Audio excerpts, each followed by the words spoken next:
So, buksan po natin yung ating Biblia sa unang talata po, unang bersikulo, sa ikalawang Pedro, chapter 1, verse 12.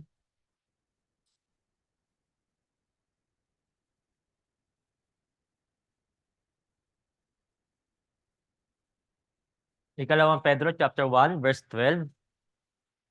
Okay? Sige. Basahin po natin na sabay-sabay. Nahanap na po ba? Ikalawang Pedro, chapter 1, verse 12, 3 to 1. Kaya't lagi kong hinahangad na ipaalala sa inyo ang mga bagay na ito, bagamat inyong nalalaman na at kayo'y pinapatibay sa katotohanang dumating sa inyo. So, sa maikling oras na ito, meron akong 6 na bagay na gusto kong ibahagi sa inyo. Una, mahalin natin ang bawat isa. Pangalawa, mag-recover at lumago sa ating Christian life. Pangatlo, manatili kung saan ka nararapat naroon. Pangapat, gawin natin yung abot ng ating makakaya sa pag-evangelize. Panglima, patuloy na magtatag ng isang mabuting iglesia. At pang-anim, hintayin ng Panginoon na may pag-asa.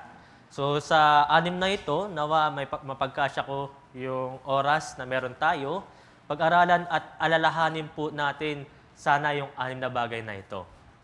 Okay? Una, ibigin ang bawat isa. Buksan natin unang Korinto, chapter 13, verse 2.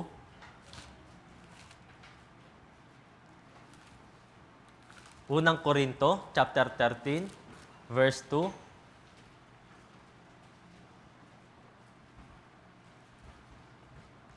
Sige, babasahin ko. Unang Korinto, chapter 13, verse 2.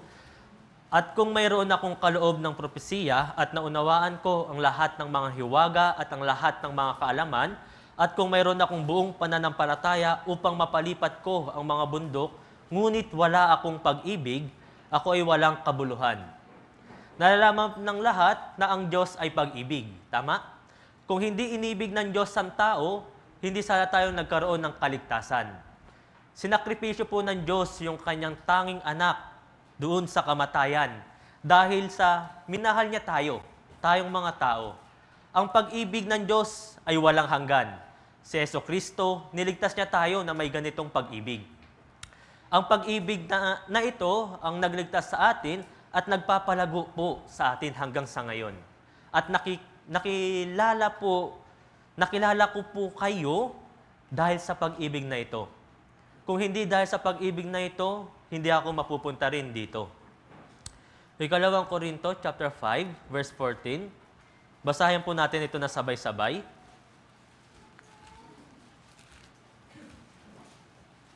Ikalawang Korinto, chapter 5, verse 14. Basahin natin sabay-sabay, 3, 2, 1. Ang pag-ibig ni Kristo ang humihimok sa amin, sapagkat kami ay lubos na naniniwala na ang isa ay namatay para sa lahat, kaya't ang lahat ay namatay. Ang pag-ibig ni Kristo ay may kapangyarihan. Ang pag-ibig ni Kristo ang dahilan kung bakit tayo nakakapaglingkod sa Diyos. Ang pag-ibig ni Kristo ang bumago sa ating buhay. Dahil sa pag-ibig niya, iniibig natin ang ibang tao. Dahil sa pag-ibig niya, gumagawa tayo para sa Panginoon na may iisang isipan. Sa ating buhay, ang pag-ibig ay napakahalaga. Maraming mahalagang salita ang nakasulat dito sa Biblia. Pero higit sa lahat, ang pag-ibig ang pinakamahalaga. Unang Korinto 13, verse 13. Lipat lang tayo. Sabi rito, at ngayon ay nananatili ang tatlong ito, ang pananampalataya, pag-asa, at pag-ibig. Ngunit ang pinakadakila sa mga ito ay ang pag-ibig. Mga kapatid, mahalaga sa atin ang pananampalataya. Tama po ba? Mahalaga sa atin ang pananampalataya. Bakit? Dahil hindi tayo magkakaroon ng kaligtasan kung walang pananampalataya. Ipinakilala ng Diyos ang kanyang sarili, ang Espiritu Santo, at ang kasaysayan ng kaligtasan dito sa Biblia. Kaya nga, maliligtas ang mga tao kung mananampalataya sila sa salita ng Diyos dito sa tunay na Ebanghelyo. Dahil kung hindi, sila ay wawasakin. Maaring isipin natin, mayroon pa kayang mas importanteng salita kaysa sa pananampalataya? Ngunit kung wala ang pag-ibig ng Diyos, walang bagay na pwede nating paniwalaan. Sa pamamagitan po ng pag-ibig ng Diyos, magagawa nating maniwala sa isang bagay, manampalataya. Pananampalataya, pag-asa, at pag-ibig. Lahat ng mga ito ay nasa atin palagi. Pero sinasabi ng Bible, yung pinakadakila po rito ay yung pag-ibig. Madali nating pag-usapan ang patungkol sa pag-ibig. Ngunit hindi lamang ito basta-basta o simpleng salita. Napakalalim at napakalawak po nito. Ibigin mo ang iyong kaaway. Ito isang utos. Pero sa versikulong ito, sinasabi lamang nito sa atin na wala tayong ganitong klaseng pag-ibig. Nakakatanggap tayo ng pag-ibig ng Diyos, ngunit hindi po tayo pamilyar na magbigay ng pag-ibig. At nangyari pa ay hindi pa tayo nasisiyahan sa pag-ibig na ating tinanggap, kaya humahanap pa tayo ng mas higit pa. Ngunit hindi yung pagbibigay ng pag-ibig para sa iba. Mayroon tayong relasyon sa Diyos sa pamamagitan ng pag-ibig. Gayon rin, ang mga banal ay pinag-uugnay ng pag-ibig. Kaya nga dapat nating ibigin ang bawat isa sa ating buhay pananampalataya. Ang pag-ibig, ang bagong utos na ibinigay sa atin ng Panginoon. Di ba? Juan 13 verse 34.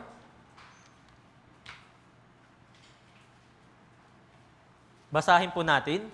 Juan 13 verse 34. 3, 2, 1. None. Okay, sige.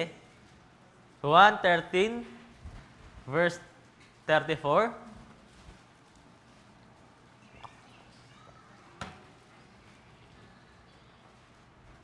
3, 2, 1.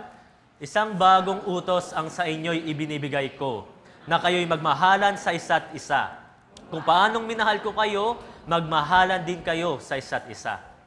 Winakasan na ng Diyos ang paghukom sa kautusan para sa atin. Hindi tayo magiging matuwid sa pamamagitan ng lumang kautusan. Ngunit tayo naging matuwid sa pamamagitan ng pag-ibig ng Panginoon.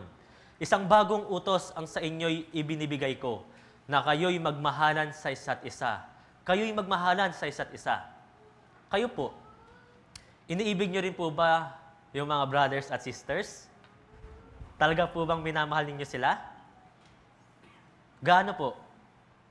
Sa kasamang palad, minsan, tayo nagkakaroon ng dalawang mukha.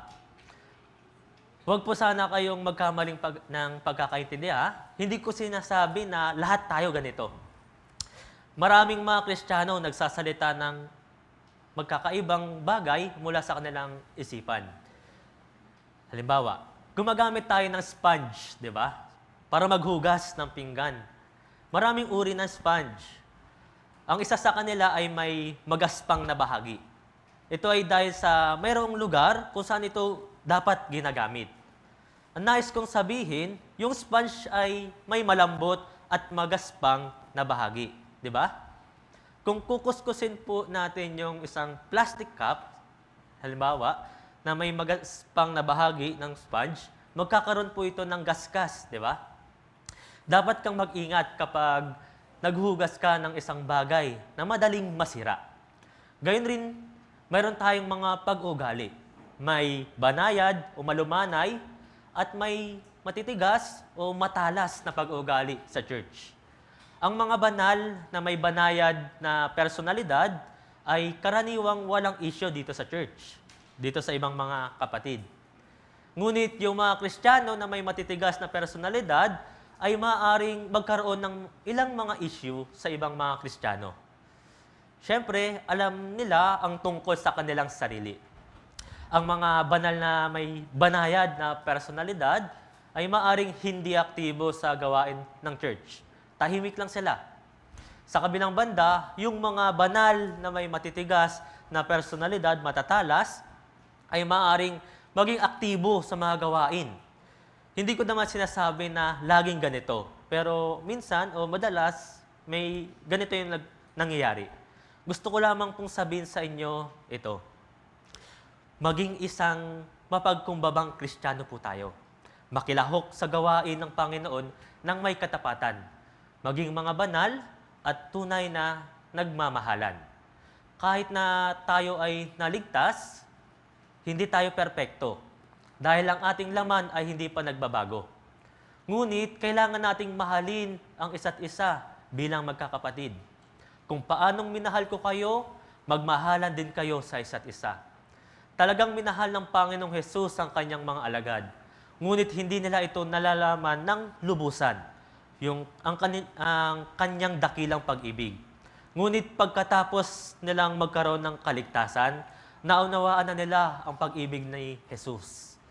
Tayo rin po, naunawaan natin ang pag-ibig ng Panginoon sa pamamagitan ng pagkakaroon ng kaligtasan. Kailangan nating ipangaral ang pag-ibig ni Kristo sa pamamagitan ng pag-ibig sa bawat isa. Juan 13 verse 35.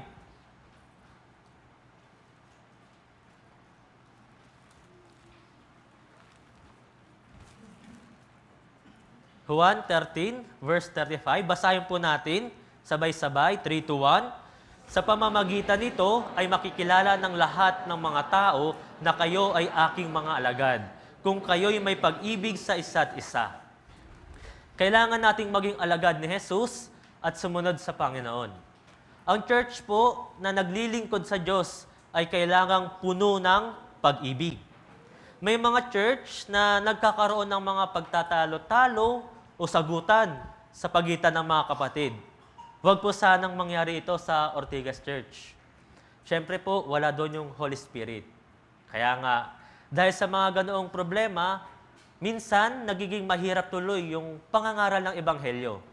Kailangan natin ipangaral ang pag-ibig ni Jesus sa maraming mga tao sa pamamagitan ng pagpapakita ng pag-ibig sa bawat isa.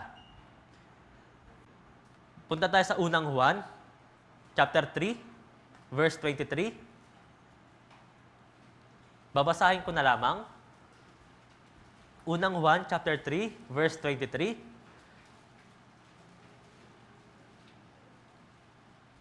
At ito ang kanyang utos, na manampalataya tayo sa pangalan ng kanyang anak na si Jesucristo. At tayo'y mag-ibigan sa isa't isa ayon sa ibinigay niyang utos sa atin. Ang kanyang utos ay ito, manampalataya tayo sa pangalan ng kanyang anak na si Jesucristo. Pangalawa, mag-ibigan tayo sa isa't isa. Mga magkakapatid tayo kay Kristo. Una, dapat nating ibigin ang Panginoon na nagligtas sa atin. Mateo 22, verse 37.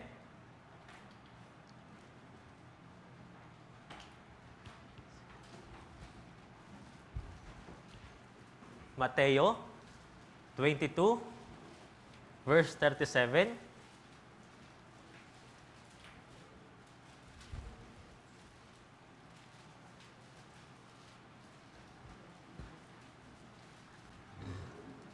Sige, basahin po natin ito na sabay-sabay.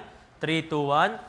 At sinabi sa kanya, ibigin mo ang Panginoon mong Diyos ng buong puso mo at ng buong kaluluwa mo at ng buong pag-iisip mo. Una sa lahat, ibigin ng Panginoon. Paano natin iibigin ng Diyos na ating Panginoon? Una sa lahat, ang mga Kristiyano ay kailangang paglingkuran ang Diyos ng kanilang buong puso. Ang pagbibigay ng iyong puso sa Panginoon ay ang paglilingkod sa Kanya. Kung maibigay natin ang ating puso sa Kanya, sa una pa lang, kung gayon, magagawa nating ibigay ang lahat ng ating pag-aari o bagay na mayroon tayo para sa Kanya. Pangalawa, ang mga Kristiyano ay kailangang paglingkuran ng Diyos ng kanilang buong kaluluwa. Ang paglilingkod po sa Kanya ng ating buong kaluluwa ay pagpapakita lamang na ating iniibig siya hanggang sa kamatayan. Dahil ang Panginoon, siya po yung pinaka-importante kaysa sa lahat ng ating buhay. Pangatlo, ang mga Kristiyano ay kailangang paglingkuran ang Diyos ng buong pag-iisip. Kailangan natin ibigay ang ating pag-iisip, plano, material na pag-aari, oras, at ang ating buhay sa Kanya. Ganito po ang pagmamahal sa Panginoon na inuuna siya. Ang mga Kristiyano na umiibig sa Panginoon ay pwedeng maipaliwanag sa ganitong paraan. Kung maglalagay ka ng kaunting asin sa isang baso at lagyan mo rin ito ng tubig, yung asin, unti-unti siyang malulusaw. Paliit ng paliit hanggang sa ito'y mawala. Question, saan po ito napunta? Yung asin, umakyat ba ito pa itaas? Hindi. Yung asin, hindi ito nawawala. Nandun pa rin, di ba? Ito'y nasa baso pa rin. Kahit na hindi natin nakikita ang asin sa pamamagitan ng ating mga mata, ito ngayon ay nahalo na sa tubig. Kahit na hindi ito makita, kumikilos ito sa loob ng tubig. Ang mga Kristiyano po parang ganito. Sa tuwing iniibig natin ang Panginoon, hindi natin pinagmamalaki yung ating sarili. Hindi natin dinidisplay yung mga ginagawa natin para makita ng iba. Sa tuwing iniibig natin yung Panginoon, kailangan natin gawin ito sa paraan ng pagiging mapagkumbaba. Ang pagpapakitang gilas ng iyong sarili sa church, hindi po ito pag-ibig. Ang pagtatalokbong ng iyong sarili, ito po yung pag-ibig. Ang pag-ibig ay pagbibigay ng inyong sarili sa Panginoon at hindi pagpapakita ng iyong sarili. Walang pag-ibig sa mapagmataas. Bakit? Dahil nais lamang nilang ipagmalaki yung kanilang mga sarili. Nais nilang makakuha ng isang bagay o mga bagay mula sa iba. At nais lamang nilang ipaalam sa iba ang kanilang sarili sa lahat ng pagkakataon. Ang Kristiyano dapat malusaw siya na gaya ng asin sa loob ng church. Hindi sa labas baka bigla kayong maglaho rito. At kailangan nating magsumikap na mahalo sa salita ng Diyos. Nang sa gayon, ang Diyos ay talagang kikilos sa pamamagitan po natin. Ganito po kung paano ibigin ng isang Kristiyano ang Panginoon at yung ibang mga kapatiran. Isinakripisyo ng Panginoon ang kanyang sarili para sa mga makasalanan. Isinuko ng Panginoon ang lahat ng meron siya. Alam niyo po kung bakit? Dahil minamahal niya tayo. Gayon rin, tayong mga Kristiyano, dapat matuto tayong isuko ang ating sarili at mahalin rin ng Panginoon. Inaalis ang ating sarili. Ito ay buhay na may pananampalataya. Kaya nga, ang mga Kristiyano na umiibig sa Diyos, magagawa niya ring ibigin ang ibang tao. Unang Juan, chapter 4, verse 11,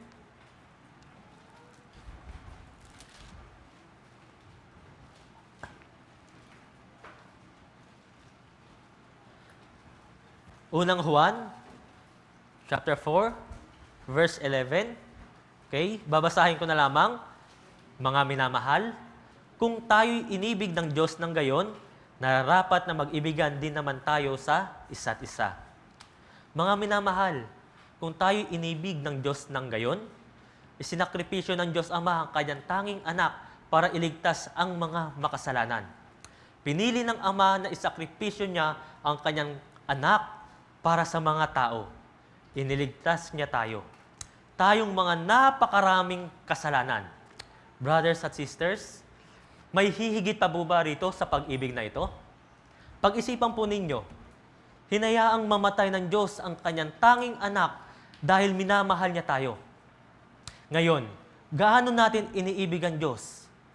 Kaya ba nating tumbasan o higitan yung pag-ibig na ibinigay niya sa atin? Hindi natin kayang bayaran ang lahat ng kanyang pag-ibig. Kahit na mamatay pa tayo.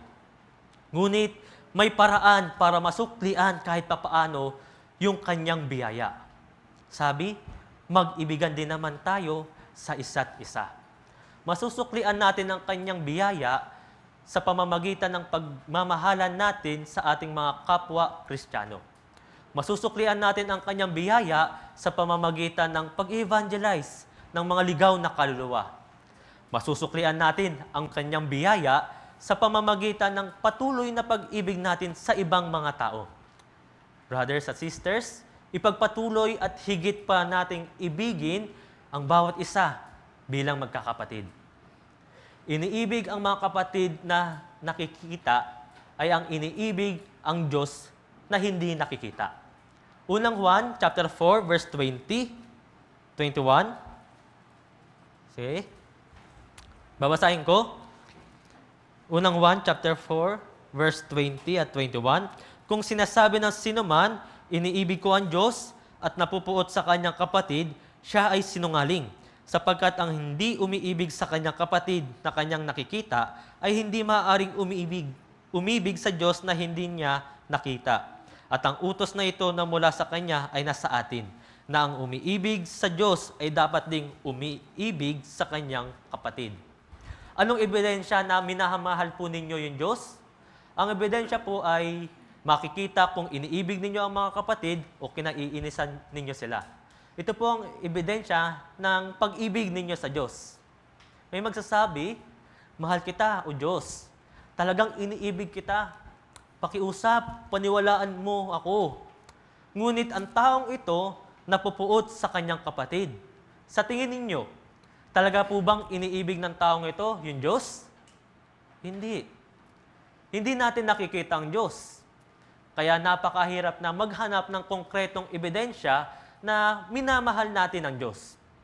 Ngunit, kung minamahal ninyo ang kapatid na nakikita, kung gayon, ito rin po yung pag-ibig ninyo sa Diyos, pagmamahal ninyo sa Diyos. Sa kabaliktaran, kung napupuot kayo sa ilan sa mga kapatid, ito'y nagpapakita na hindi ninyo minamahal talaga yung Diyos. Maaring sa ganitong paraan po kayo umiibig. Minamahal ninyo yung Diyos, ngunit hindi nyo naman minamahal ang inyong mga kapatid. Kung mahal ninyo ang Diyos, natural lang na minamahal rin natin ang ating mga kapatid. Ang umiibig sa Diyos ay dapat ding umiibig sa kanyang kapatid. Unang Juan 4, verse 7 at 8. Basahin po natin ito. Sabay-sabay, 3, 2, 1. Mga minamahal, mag-ibigan tayo sa isa't isa. Sapagkat ang pag-ibig ay sa Diyos at ang bawat umiibig ay pinanganak ng Diyos at nakakakilala sa Diyos. Ang hindi umiibig ay hindi nakakakilala sa Diyos sapagkat ang Diyos ay pag-ibig. Ang kahulugan po ng verse na ito ay ibigin natin ang bawat isa sapagkat tumanggap tayo ng pag-ibig ng Diyos. Tama po ba? Kung hindi ninyo iniibig ang Diyos, baka marahil hindi pa po kayo ligtas.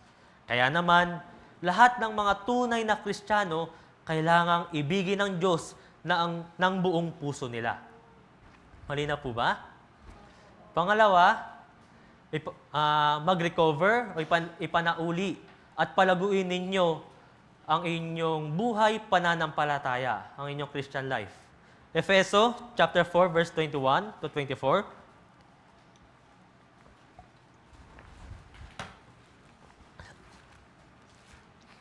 Babasahin ko na lamang. Efeso chapter 4 verse 21 to 24. Sabi rito, kung tunay na siya'y inyong narinig at tinuruan sa Kanya, kung paanong ang katotohanan ay nakay Jesus, alisin ninyo ang dating paraan ng inyong pamumuhay, ang dating pagkatao. Pinasama sa pamamagitan ng mapandayang pagnanasa at magbago sa espiritu ng inyong pag-iisip. At kayo magbihis ng bagong pagkatao na nilalang ayon sa wangis ng Diyos sa katwiran at kabanalan ng katotohanan. Ang pananampalataya ng isang Kristiyano ay dapat lumalago habang siya'y natututo ng salita ng Diyos at sinusunod ito. Halimbawa, di ba po may manual sa pagluluto ng tteokbokki? At sinusunod natin ito kapag nagluluto tayo. Una, syempre dapat kumpleto yung ingredients. At pagkatapos na masunod yung instructions, magkakaroon tayo ng masarap na pagkain. Paano sa pagbubuo ng mga cabinet o lamesa? Diba? Para maayos ito, kailangan gumamit tayo ng manual. Yung manual po, dito pinapaliwanag ng pagkakasunod-sunod yung paraan kung paano maayos yung isang bagay. Nang detalyado. Ang Biblia po, parang ganito. Tinuturo nito kung paano magkaroon ng kaligtasan, paano mamuhay bilang isang ligtas na Kristiyano. Nakalagay rin dito yung kalooban ng Diyos at kung ano yung mga ayaw niya at kung paano magkaroon ng maraming gantimpala. Tinuturo ito sa atin ng Biblia. Yung mga ganitong bagay, brothers and sisters, itong Biblia ay manual ng ating Christian life. Kaya nga, kung ang isang Kristiyano ay lalayo sa katuruan ng Biblia, ang kanilang pananampalataya ay tiyak na babagsak. Minsan, nakikita natin silang mga bumabagsak sa kanilang buhay pananampalataya. Once na ang isang Kristiyano ay umalis sa church, yung mga kahirapan niya ay magsisimula. At mahihiya sa mga mali niyang nagawa. Kaya nga, mahirapan siyang makabalik sa church. Siguro, hindi pa ganun kahirap bumalik sa church kapag nawala siya ng 1 o 2 buwan. Ngunit kung nawala siya ng 6 na buwan, 1 taon o 2 taon, napakatagal na, mas lalong mahirap nang makabalik para sa kanyang sarili.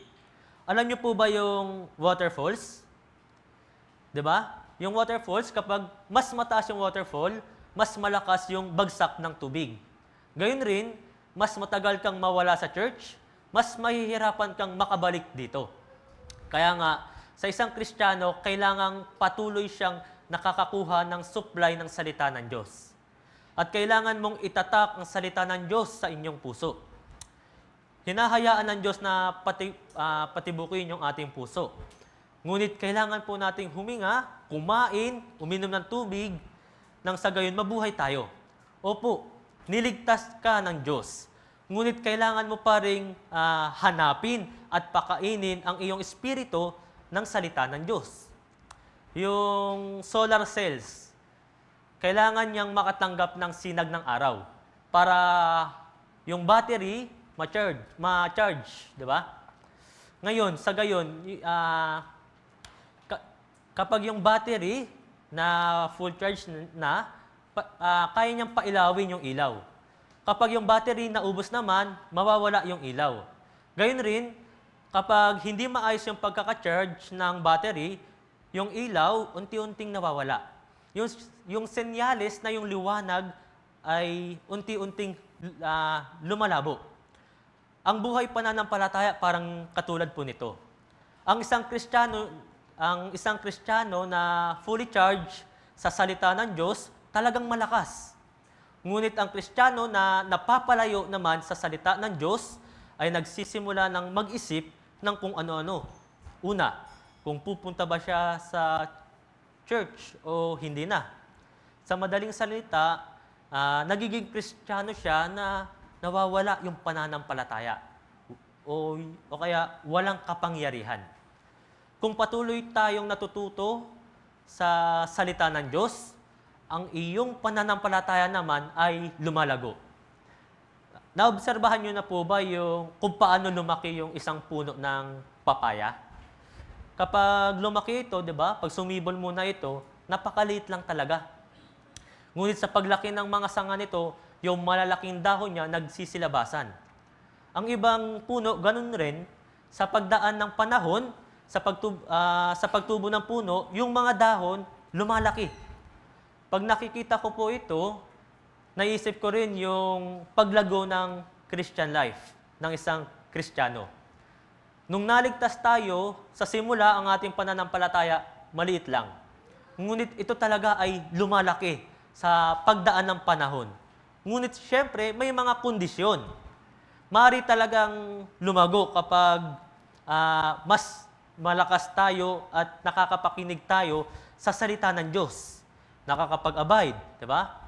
Magmula nung tayo'y naligtas.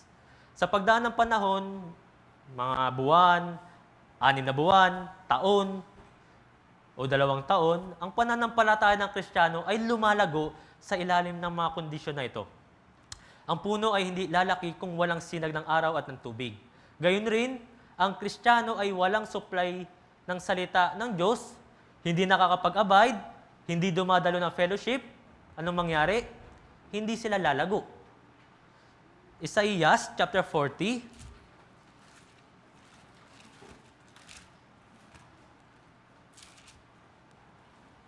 to 31. Babasahin ko. Isaiah chapter 40, verse 29 to 31. Verse 29, siya'y nagbibigay ng lakas sa mahina at sa kanya na walang kapangyarihan ay dinadagdagan niya ang kalakasan. Maging ang mga kabataan ay manghihina at mapapagod, at ang mga binata ay lubos na mabubuwal. Verse 31, sabay-sabay po natin basahin, 3-1. Ngunit silang naghihintay sa Panginoon ay magpapanibagong lakas. Sila'y paiilang lang na may mga pakpak na parang mga agila. Sila'y tatakbo at hindi mapapagod. Sila'y lalakad at hindi manghihina. Kung di tayo makakatanggap ng salita ng Diyos, mawawalan tayo ng kapangyarihan. Magiging sobrang hina natin. Kapag haharap tayo ng mga problema, alalahanin, kahirapan, hindi natin ito malalampasan. Wala tayong lakas para lumaban dito sa sanlibutan. Ngunit kung tayo nagnanais ng salita at malapit tayo sa Panginoon, ang Diyos ang magbibigay sa atin ng kalakasan. Sa verse 31, ito po yung itsura ng lumalagong pananampalataya. Kaya dapat sumampalataya tayo sa salitang ito. Ngunit silang naghihintay sa Panginoon ay magpapanibagong lakas. Sila'y paiilang lang na may mga pakpak na parang mga agila. Sila'y tatakbo at hindi mapapagod. Sila'y lalakad at hindi manghihina. Isa pa sa ikalawang Tesalonica, chapter 3, verse 13.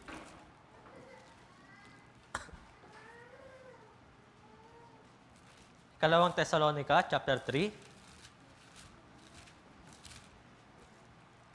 verse 13. Babasahin ko na lamang. Ngunit kayo, mga kapatid, huwag kayong manlupaypay sa paggawa ng mabuti. Sa ating Christian life po, hindi ito patungkol kung gaano tayo kalakas sa ating sarili. Ito po ay patungkol kung gaano tayo nagtitiwala sa Diyos.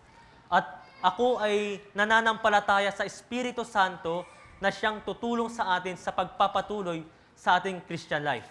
Ngunit minsan, napapagod tayo, nadidepress. Kaya nga sinabi sa atin ni Apostol Pablo, ngunit kayo, mga kapatid, huwag kayong manlupaypay sa paggawa ng mabuti. Paggawa ng mabuti, ano po ito? Ibig sabihin, paglingkuran ng Diyos hanggat makakaya, hanggat maaari. Ngunit minsan, ito pa, nahihirapan tayo, parang walang nangyayari, mas lalo tayong pinanghihinaan ng loob. Kaya nga iniutos niya, huwag kayong manlupaypay. Siyempre, nababasa natin sa Bible, magalak kayong lagi. Alam niyo po ba bakit iniutos ni Apostol Pablo sa atin na magalak kayong lagi? Dahil madalas tayong nakakaramdam ng lungkot, pagkalugmok, kaya nga magalak kayong lagi. Ito po ay utos. Manalangin ng walang patid sa lahat ng oras. Magpasalamat. Dahil minsan, hindi rin natin ito nagagawa. Kaya ngayon, sinasabi sa atin ng Biblia, nade-depressed po tayo. Pinanghihinaan ng loob. Ngunit tandaan po ninyo na may pangako ang Diyos. Kaya nga, makakalakad tayo bilang isang Kristiyano, anuman ang mangyari. At palagi dapat tayong nakatingin sa pangako ng Diyos. Tandaan niyo po, ang Diyos mismo ang tatapos ng sinimulan niya sa atin. Filipos chapter 1 verse 6.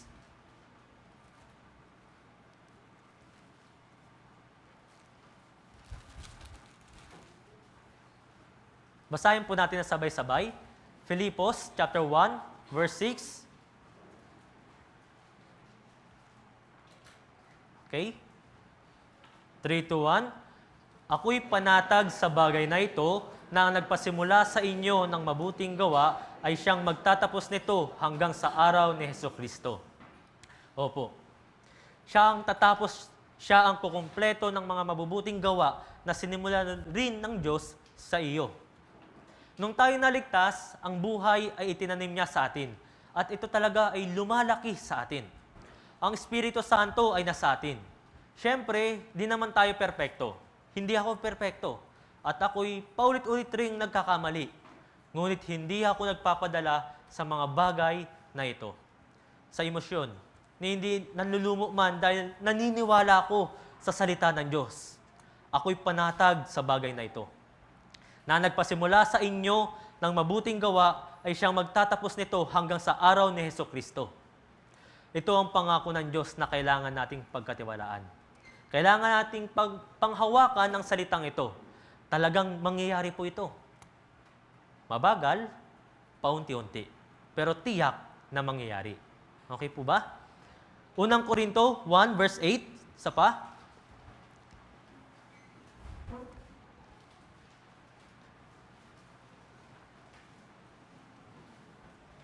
Unang Korinto chapter 1 verse 8. Babasahin ko.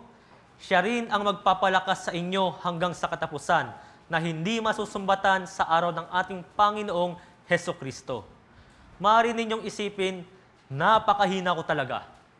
Gaya po nang nalaman ninyo, nang tayo maligtas, lahat ng ating mga kasalanan at kamalian ay inalis na sa harapan ng Diyos. Makakatayo tayo sa harapan ng Diyos dahil ginawa niya na tayong matuwid sa pangalan ng Panginoong Hesukristo. Dahil sa kanyang mahalagang dugo, nalinis po tayo na hindi masusumbatan sa araw ng ating Panginoong Hesukristo. Ang iglesia po ng Korinto, meron itong napakaraming problema. May mga pagkakabahabahagi, meron kay Apolos, kay Pablo, Pedro, kay Kristo. Nagdedemandahan sila laban sa isa't isa. Kaya pumupunta sila sa kanilang mga korte. Merong mga nakakagawa ng mga terribleng kasalanan. Inaagaw ng anak, yung asawa ng tatay niya. Kapag Lord Supper, may pumupuntang lasing. Kaya nga, mayroong 16 na kapitulo dito sa Korinto, sa sulat ni Pablo sa taga-Korinto, dahil napakarami po nilang problema. Ngunit, para sa iglesia ng Korinto, sinabi rin ni Apostol Pablo sa kanila, siya rin ang magpapalakas sa inyo hanggang sa katapusan, na hindi masusumbatan sa araw ng ating Panginoong Hesukristo. Gagawin kang perpekto ng Diyos na pagtagumpayan na po natin ang sanlibutan. Alam niyo po ba ito? Unang Juan, chapter 5, verse 4.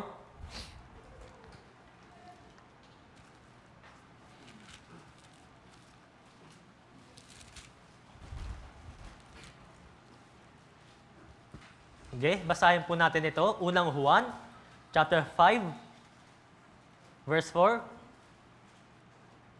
3, 2, 1.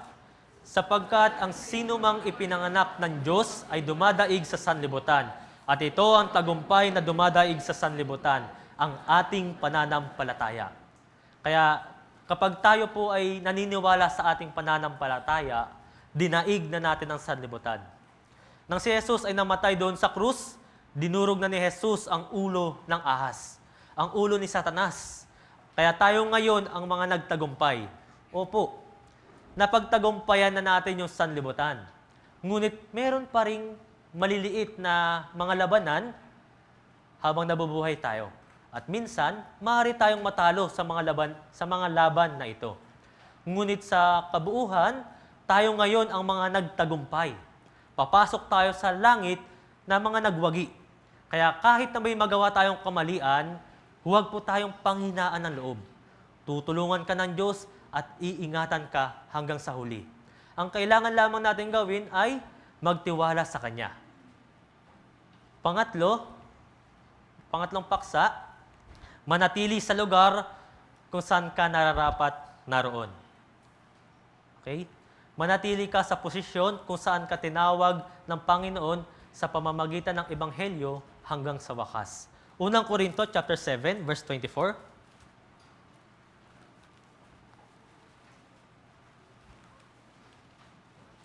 Basahin po natin sabay-sabay. Unang Korinto chapter 7 verse 24. Okay? Basahin natin.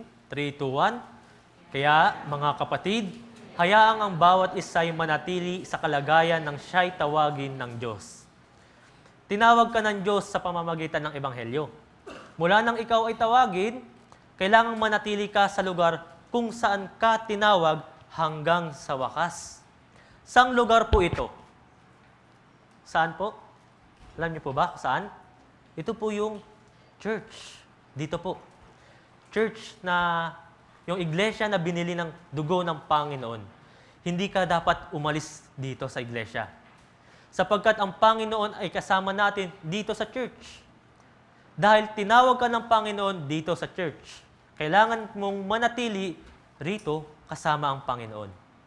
At ang isang Kristiyano ay namumuhay ng karapat-dapat sa pagtawag ng banal na Diyos. Okay? Pangapat, na paksa, ipagpatuloy at gawin mo po ang iyong abot ng makakaya sa pag-evangelize. Ang pag-evangelize ay isang utos ng Panginoon. Ibigin ng Espiritu ng mga hindi mananampalataya. Yung asin, madali itong malusaw sa mainit na tubig. Sa malamig na tubig naman, hindi ito gaanong nalulusaw. Kaya naman, yung estado ng pananampalataya ng isang Kristiyano ay napaka-importante. Unang Korinto, chapter 10, 31 to 33. Babasahin ko na lamang.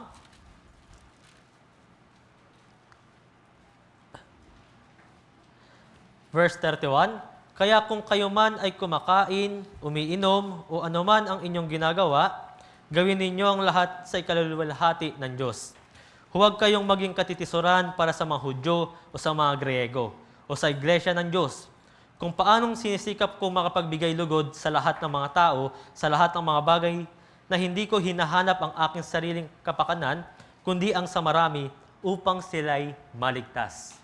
Sa verse 31 po, kaya kung kayo man ay kumakain, umiinom o anuman ang inyong ginagawa, gawin ninyo ang lahat sa ikaluluwalhati ng Diyos.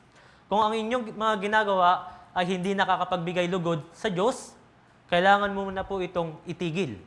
At mag-ingat na makagambala o makatisod ng ibang tao. Maaari tayong makagawa ng mga hindi sinasadyang pagkakamali. Ngunit huwag po sana tayong makagawa ng mga paulit-ulit na kamalian. Sa verse 33, kung paanong sinisikap pong makapagbigay lugod sa lahat ng mga tao, sa lahat ng mga bagay, na hindi ko hinahanap ang aking sariling kapakanan, kundi ang sa marami, upang sila'y maligtas.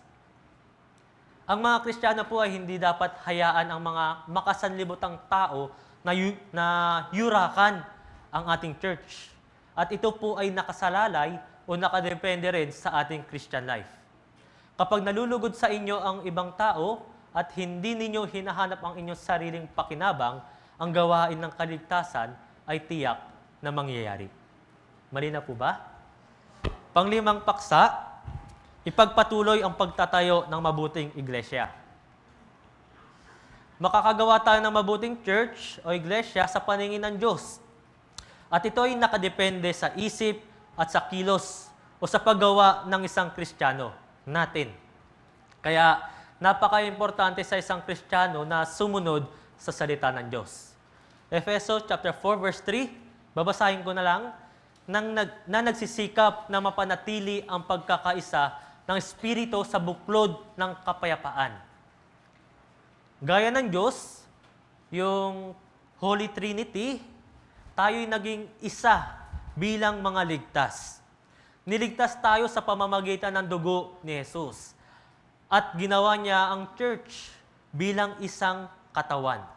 Ang dyablo ay hindi tumitigil na sirain ang ating iglesia sa iba't ibang paraan. Kailangan nating protektahan ang ating iglesia mula sa mga pakanan ng dyablo sa pamamagitan ng salita ng Diyos. Yung mga mahihinang hayop ay laging nagsasama-sama. Ginagawa po nila ito para maprotektahan nila yung kanilang mga sarili laban sa pag-atake ng ibang mga malalakas na hayop.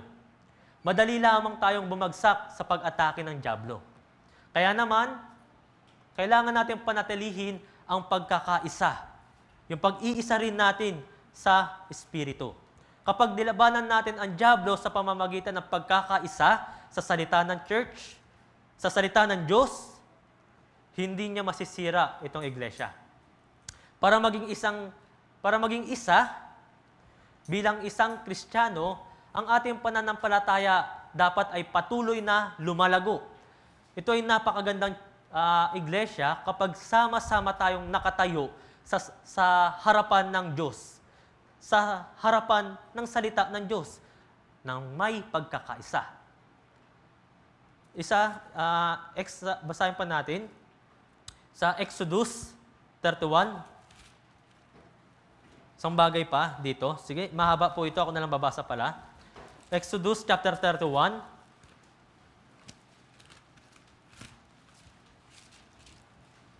Verse 1 to 6. Ito. Babasahin ko na lamang. Sinabi ng Panginoon kay Moises, tingnan mo, aking tinawag sa pangalan si Bezaleel, na anak ni Uri, na anak ni Hur, sa lipid ni Juda. Aking pinuspos siya ng Espiritu ng Diyos, may kakayahan, katalinuhan, may kaalaman sa iba't ibang uri ng gawain, upang magdibuho ng magagandang disenyo, upang gumawa sa ginto, sa pilak at sa tanso, upang umukit ng mga batong pang-inggaste, upang gumawa ng mga nililok na kahoy, at upang gumawa sa lahat ng sari-saring gawain. Aking itinilagang kasama niya si Aholiab, na anak ni Ahisamak, sa lipi ni Dan. At sa lahat ng may kakayahang gumawa ay nagbigay ako ng karunungan upang magawa nila ang lahat ng aking iniutos sa iyo. Dito po, iniutos ng Diyos sa mga Israelita na magtayo sila ng tabernakulo nang sa gayon makasama niya sila. Yung tabernakulo po ay lugar kung saan sila nag-aalay ng handog para sa kanilang kasalanan. Ang tabernakulo po ay ang banal o pinakabanal na lugar para sa kanila. Ang tabernakulo ay anino ni Hesukristo. Ang tabernakulo rin ay yung anino ng iglesia. At binigyan sila ng instruction kung paano nila gagawin ito. At pumili siya ng 2 lalaki na gagawa nito. So, sino po yung pwedeng magtayo ng tabernakulo? Verse 3 sa Exodus chapter 31, sabi rito, aking pinuspos siya ng Espiritu ng Diyos, may kakayahan, katalinuhan, may kaalaman sa iba't ibang uri ng gawain. Alalahanin po natin na ang tabernakulo ay kailangang maitayo ng taong puspos ng Espiritu Santo. Ang iglesia ay grupo ng mga ligtas na tao. Hindi lamang siya isang ordinaryong organisasyon o samahan, ito po ay pinamumunuan ng Diyos. Ang Espiritu Santo ay nagtuturo at gumagabay sa bawat hakbang ng ating Christian life. Kahit sa paggawa ng tabernakulo, ay naroon siya sa mga taong gumagawa nito, nang sa gayon ang lahat ay nagagawa ayon sa kalooban ng Diyos. Ang Espiritu Santo rin ay kumikilos sa ating church. Kung walang paggabay ng Espiritu Santo, wala tayong magagawang maayos para sa ating sarili, para dito. Gumawa man tayo, magtodo effort, ngunit kung wala yung kapangyarihan ng Espiritu Santo, hindi natin ito matatapos ng maayos. Yung Espiritu Santo, siya yung magbibigay sa atin ng karunungan, kapangyarihan at lakas na may pangaral yung ebanghelyo. Ang Espiritu Santo ang nagbubuklod sa atin. Kaya tayo ay gumagawa ng may iisang layunin. Ang Diyos ang nagbibigay rin sa atin ng oportunidad na magkasama-sama tayo. Matuto ng salita ng Diyos at mapalakas yung bawat isa. Nananalangin tayo na mapuno tayo ng Espiritu Santo. Dahil may Espiritu Santo sa ating puso, hindi tayo matatakot sa anumang bagay. Yung aklat ng mga gawa ay tinatawag ring mga gawa ng Espiritu Santo. Di ba kung titignan ninyo yung Biblia ninyo, yung official name niya, mga gawa ng apostol. Ngunit alam naman natin ng Espiritu Santo ang kumikilos sa likod nila. Nagpapalakas sa kanila. Kaya tinatawag rin itong mga gawa ng Espiritu Santo. Mapuno dapat tayo ng Espiritu Santo kung nais nating gumawa para sa kaharian ng Diyos. Zacarias chapter 4, verse 6 to 7. Zacarias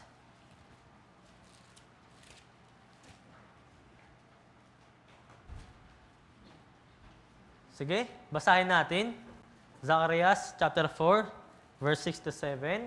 Nahanap na po ba? Okay. Basahin natin sabay-sabay, 3 to 1. Sinabi niya sa akin, ito ang salita ng Panginoon kay Zerubbabel, na sinasabi, hindi sa pamamagitan ng lakas ni ng kapangyarihan, kundi sa pamamagitan ng aking espiritu. Sabi ng Panginoon ng mga hukbo, ano ka, o malaking bundok, sa harapan ni Zerubbabel ay magiging kapatagan ka. at kanyang ilalagay ang pangunahing bato na may pagsigawan ng biyaya sa kanya. Sino po si Zerubbabel? Siya po ay bumalik sa Jerusalem mula sa Babylonia at pinasimulan niyang itayo yung templo. Challenging po yung gawain na ito dahil kaunti lamang yung mga tao noon. At may ilan na pinipigilan talaga silang itayo yung templo. Sa katunayan, sa halos 16 na taon natigil yung paggawa nila. Ngunit sa panahon ni Zacarias na propeta ay pinadala siya upang palakasin yung loob nila. Ito po yung sinabi ni Zacarias. Hindi sa pamamagitan ng lakas ni ng kapangyarihan, kundi sa pamamagitan ng aking espiritu, sabi ng Panginoon ng mga hukbo. Pinalalakas ng Diyos ang loob ni Zerubbabel. Minsan ba nadi-discourage ka? O minsan pakiramdam mo, wala kang lakas. Kapag ganito, humingi po tayo ng tulong sa Espiritu Santo na puspusin yung ating puso. Si Zerubbabel, sabi rito, hindi mo itatayo ang templo sa pamamagitan ng iyong lakas, ni ng iyong sarili mong kapangyarihan, kundi sa pamamagitan ng Espiritu ng Diyos. Ang Espiritu ng Diyos ang nagbibigay kapangyarihan, nagpapalakas, at humihimok sa Kanya. Sabi sa verse 7, ano ka, umalaking bundok? Sa harapan ni Zerubbabel ay magiging kapatagan ka, at kanyang ilalagay ang pangunahing bato na may pagsisigawan ng biyaya sa Kanya. Alam niyo po ba yung kasabihan na kapag may malaking gawain, may malaking bundok sa harapan natin? Siyempre po, maraming gawain, pagpaplano, sakripisyo, pagtitiis, hard work yung kailangan para maging posibleng magawa ito. Kailangan nating akyatin yung bundok. Pero sabi sa verse 7, ano ka, umalaking bundok?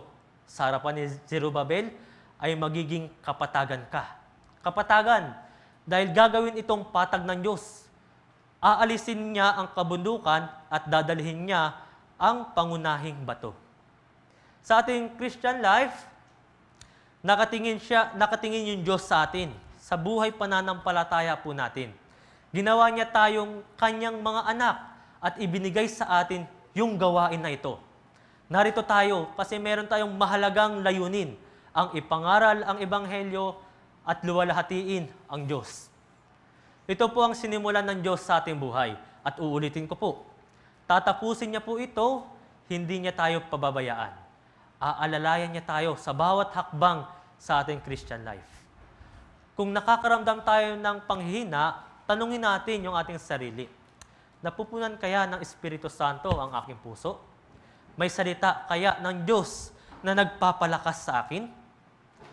Yung iglesia po, itong church, ay bahay ng Diyos. Gaya ng tabernakulo, isang uri ng church. Ang church ang pinakamahalagang bagay o lugar sa mata ng Diyos. At para makagawa dito, kailangan po natin ng Espiritu Santo at ang gabay niya. Pangalawa, Exodus chapter 31 verse 6.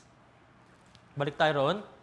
Sabi, aking itinalagang kasama niya si Oholiab na anak ni Ahisamak sa lipi ni Dan, at sa lahat ng may kakayahang gumawa ay nagbigay ako ng karunungan upang magawa nila ang aking iniutos sa iyo. Ibig sabihin, kailangan po natin ng karunungan para makalakad sa Diyos. Diba? Punta tayo sa Santiago chapter 1 verse 5.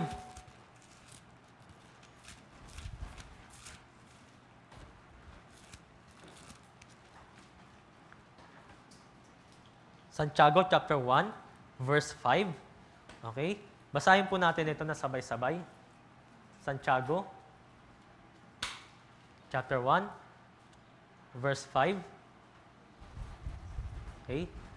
3 to 1. Ngunit kung sino man sa inyo ay nagkukulang ng karunungan, humingi siya sa Diyos na nagbibigay ng sagana sa lahat at hindi nanunumbat, at iyon ay ibibigay sa Kanya. Napakarami nating pagkukulang.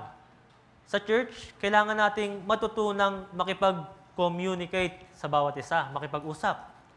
paano patakbuhin itong church, pakilusin ang church, yung cell group, yung mga groups, youth group, mothers group, men's group, di ba?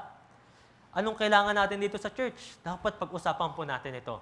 Ano pa man yan, kailangan natin ng karunungan ng Diyos. Kaya, una, yung Diyos, ginagamit niya yung tao na puspos ng Espiritu Santo. Pangalawa, ginagamit ng Diyos yung taong mayroong karunungan mula sa Diyos. Para may tayo yung tabernakulo. May isang bagay pa na kailangan nating alalahanin. Balik tayo, Exodus chapter 25,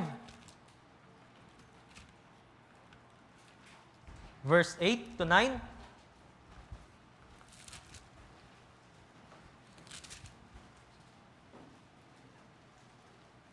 Sige, babasahin ko na lamang ito.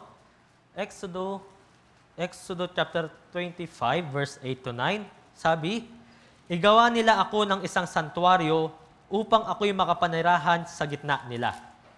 Ayon sa lahat ng aking ipinakita sa iyo, sa anyong huwaran ng tabernakulo at sa anyong huwaran ng lahat ng kasangkapan niyon ay gayon ninyo gagawin." So yung gawain po ng Diyos ay kailangan magawa alinsunod sa paraan ng Diyos. Mayroong tabernakulo sa langit. Ito yung tunay. Sa lupa, ginagaya lamang nito yung naroon doon sa langit. Sa verse 40, basahin po natin ito na sabay-sabay. 3, 2, 1. "At tiyakin mong gawin ang mga iyon ayon sa anyong huwaran ng mga iyon na ipinakita sa iyo sa bundok." Tiyakin mong gawin ang mga iyon. Tiyakin mo. Ang church na ito ay hindi lang isang pangkaraniwang organisasyon. Kaya na nabanggit ko na. Tinatawag natin ang bawat isa na brothers at sisters. Di ba? At kung saan nagkakatipon ang 2 o 3 sa aking pangalan, ay naroon ako sa gitna nila. Pangako ito ni Jesus.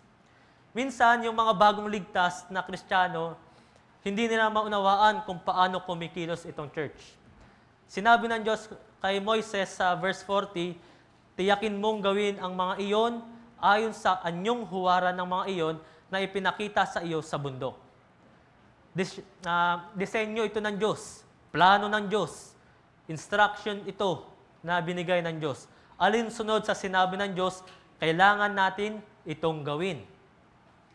Isa sa pinakamahirap na bagay sa ating buhay ay kapag may nangyari na hindi natin maintindihan. Bakit kailangan natin ng pananampalataya? Dahil kung nauunawaan natin ang lahat, hindi na natin kailangan pa ng pananampalataya. Ito yung pinakamagandang paraan. Alam na ng lahat. Agree tayo dyan. Kaya gawin na natin ito. Ngunit minsan, ang paraan na ginagawa sa church ay hindi natin maintindihan. Hindi nagme-make sense sa pangunawa natin.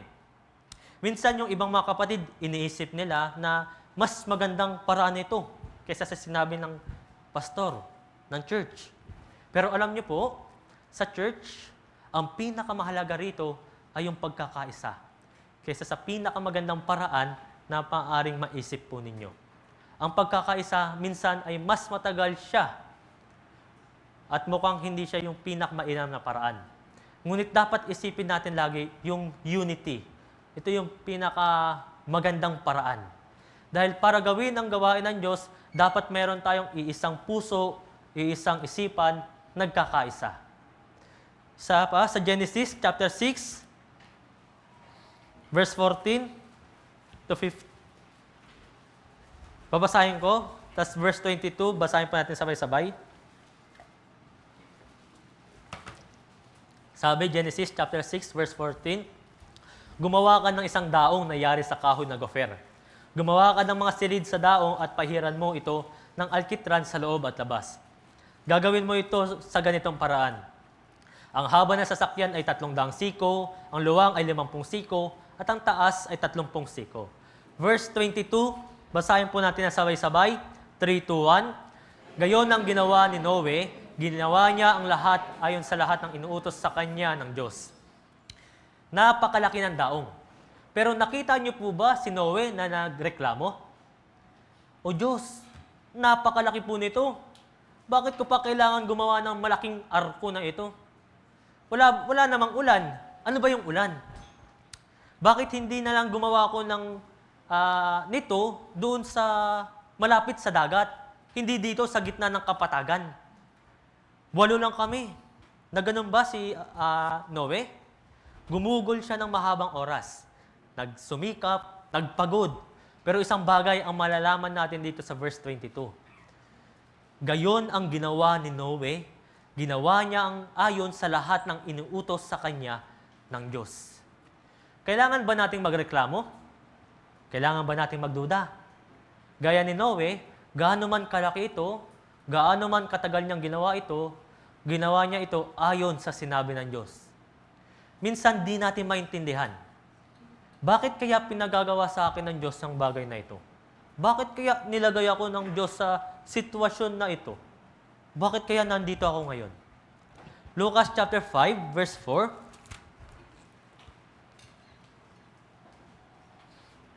Isang halimbawa.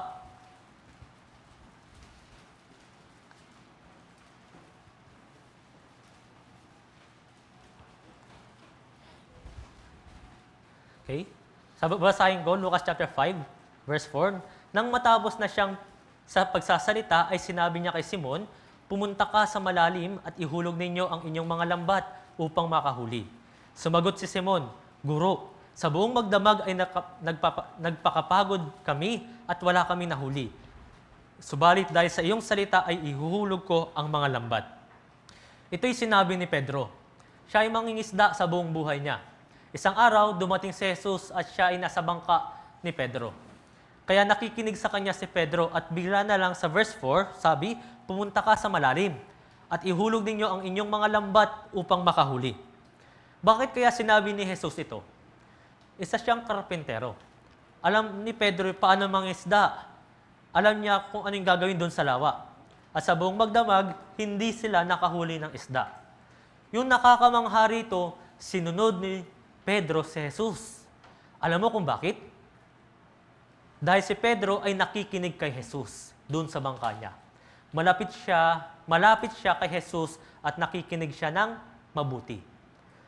Verse 5, sumagot si Simon, Guro, sa buong magdamag ay nagpakapagod kami at wala kaming nahuli.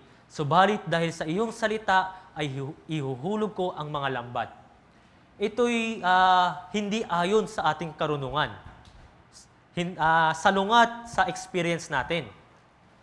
Sa tingin ko, hindi ako makakahuli ng isda. Pero, Panginoon, dahil sinabi mo ito, gagawin ko ito. Kaya nga pinili ni Jesus si Pedro at isa siya sa naging pinuno o leader ng mga apostol. Diba?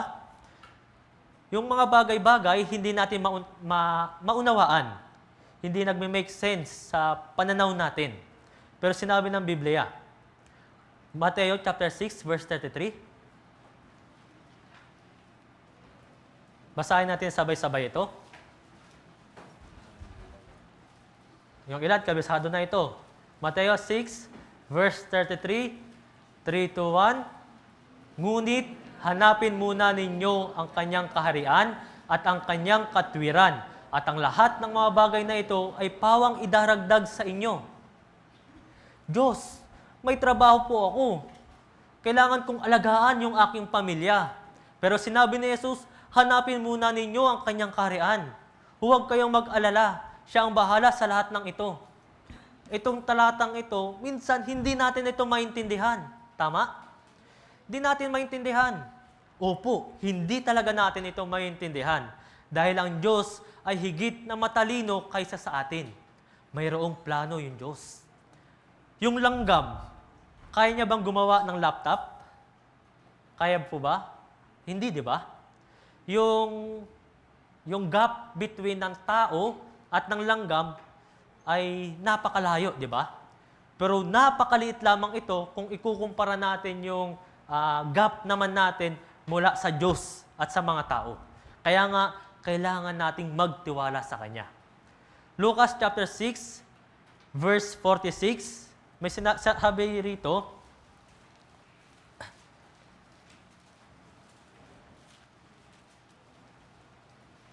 Lucas chapter 6, verse 46, sabi, Bakit tinatawag ninyo akong Panginoon, Panginoon, ngunit hindi ninyo ginagawa ang sinasabi ko? Panginoon, Master, di ba? Pag tinawag po nating Panginoon, ating Panginoon Jesus, ibig sabihin, tayo yung mga alagad o alipin niya. Di ba? Kaya kailangan sumunod lang tayo sa instruction. Ano man yung sabihin niya, gagawin natin. Pero minsan, hindi ito alinsunod sa experience natin o sa kaalaman natin. Pero dapat, anuman sabihin ng Panginoon, gawin po natin. Balik tayo Mateo chapter 7, verse 24. Basahin po natin ito sabay-sabay.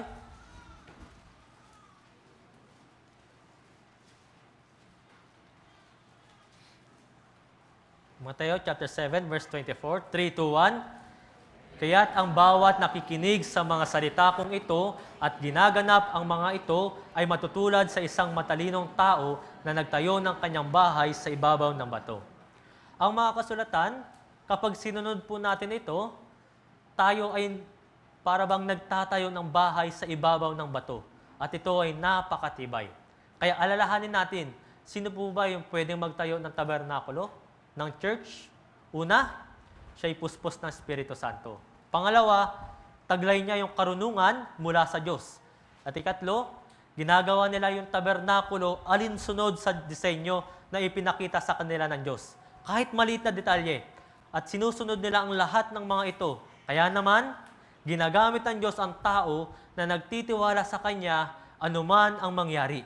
Nagtitiwala sa salita ng Diyos anuman yung mangyari. May pagsunod. Okay? So ito po yung tatlong katangian na kailangan para maitayo yung tabernakulo. Gumawa para sa church. Itatag ang bahay ng Panginoon. Kaya alalahanin po natin, kailangan natin ng tulong ng Espiritu Santo at ang Diyos ang magbibigay sa atin ng karunungan. Kung tayo ay sumusunod at gayon rin sa kanyang mga utos. Panghuling paksa, hintayin ng Panginoon ng may pag-asa. Kawikaan 14 verse 32.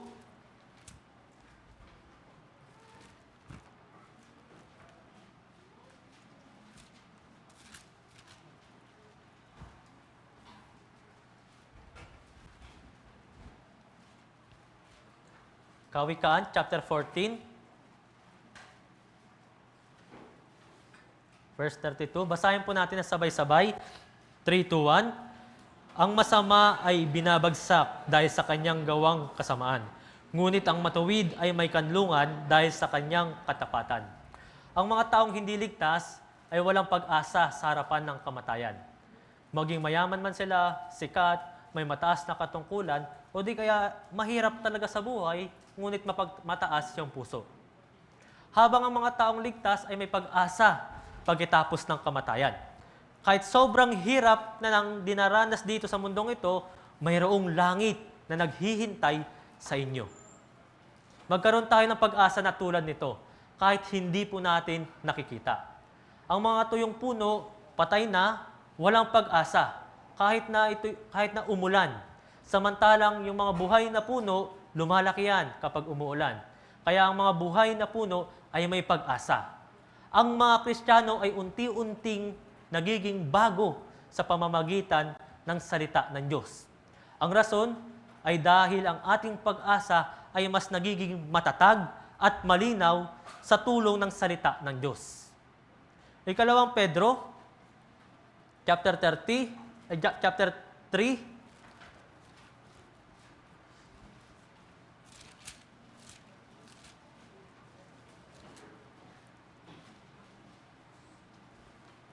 verse 10, babasahin ko, to 13. Ngunit darating ang araw ng Panginoon na gaya ng isang magnanakaw, at ang kalangitan ay maglalaho, kasabay ng malakas na ingay, at ang mga sangkap ay matutupok sa apoy, at ang lupa at ang mga gawang naroon ay masusunog. Yamang ang lahat ng mga bagay na ito ay mawawasak ng ganito.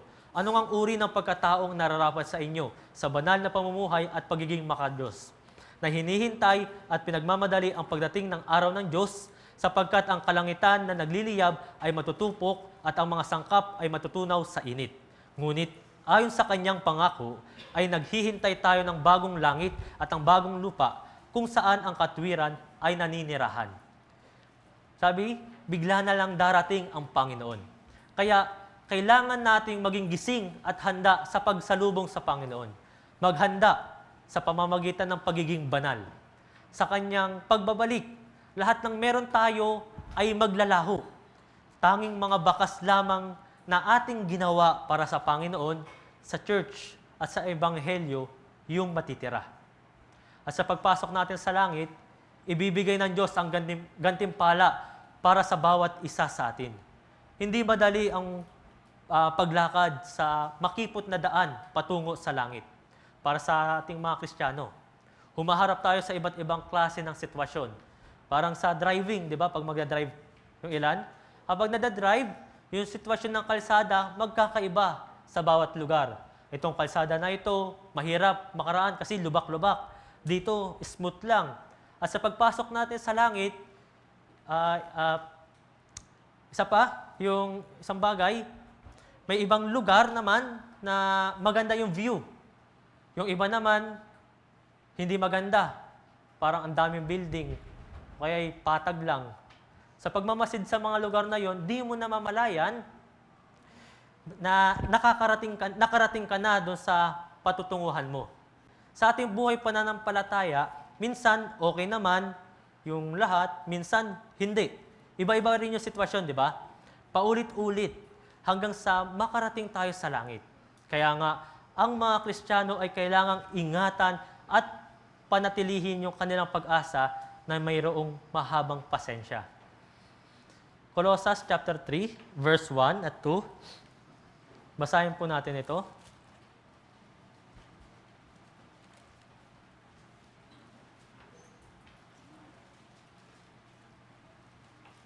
Colossus chapter 3, lapit na. Verse 1 at 2. 3 to 1. Kung kayo nga'y muling binuhay na kasama ni Kristo, ay hanapin ninyo ang mga bagay na nasa itaas, na kinaroroonan ni Kristo, na nakaupo sa kanan ng Diyos. Doon ninyo ang inyong pag-iisip sa mga bagay na nasa itaas, hindi sa mga bagay na nasa ibabaw ng lupa. Sabi, ituon ninyo ang inyong pag-iisip sa mga bagay na nasa itaas, hindi sa mga bagay dito sa ibabaw ng lupa. Kahit nasa anumang sitwasyon tayo at humaharap tayo sa mga napakaraming problema, kailangan nating alalahanin na hindi tayo mananatili rito sa mundo ng walang hanggan. Ang daigdig at ang mga makalupang bagay na naririto, lahat ng ito panandalian lamang, maglalaho. Magtuon dapat tayo sa mga bagay na hindi nakikita, na naroon sa langit. Gaya na lamang ng ginagawa ng mga naunang Kristiyano. Hebreo 11 verse 16.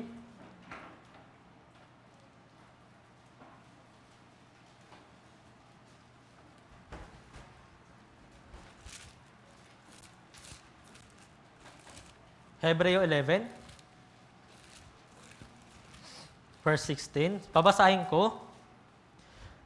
Ngunit sila ay nagnanais ng isang higit na mabuting lupain, sa makatwid ay ang makalangit. Kaya't ang Diyos ay hindi nahihiyang tawaging Diyos nila, sapagkat Kanyang ipinaghanda sila ng isang lungsod. Kaya yung mga naunang Kristiyano, gaya lamang sila ng mga dayuhan sa daigdig na ito. Di man nila natanggap yung pangako ng Diyos dito sa lupa, sila'y mayroong napakalaking pananampalataya. Silang may mga lumalagong pananampalataya, titingin sila doon sa makalangit na bagay. At hindi sila magtutuon sa mga bagay dito sa sanlibutan ng hindi nararapat. Bilang isang born-again Christian po, kailangan nating palaguin yung ating pananampalataya. Magtiis ng may pag-asa. Gaya rito, last verse, awit 122 verse 1.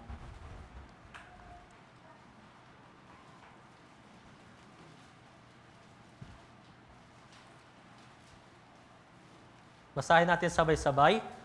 Mga awit, 122, verse 1.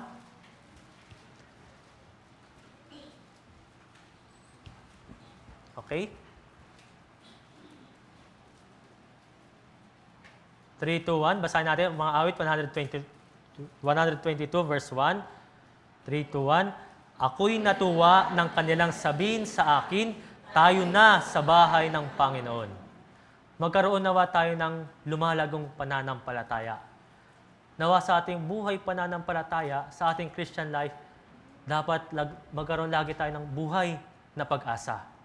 Kahit mahirap ang sitwasyon ninyo ngayon, pagising nyo, matamlay ka, kahit na wala namang problema, pero pakiramdam mo, mayroong problema, kailangan nating magpatuloy ng sincero sa ating Christian life. At magkaroon tayo ng lumalagong pananampalataya. Okay? Ngayon po, ibinahagi ko po sa inyo yung 6 na paksa na kailangan nating alalahanin. So, hanggang dito na lamang po. Salamat. So, let's pray.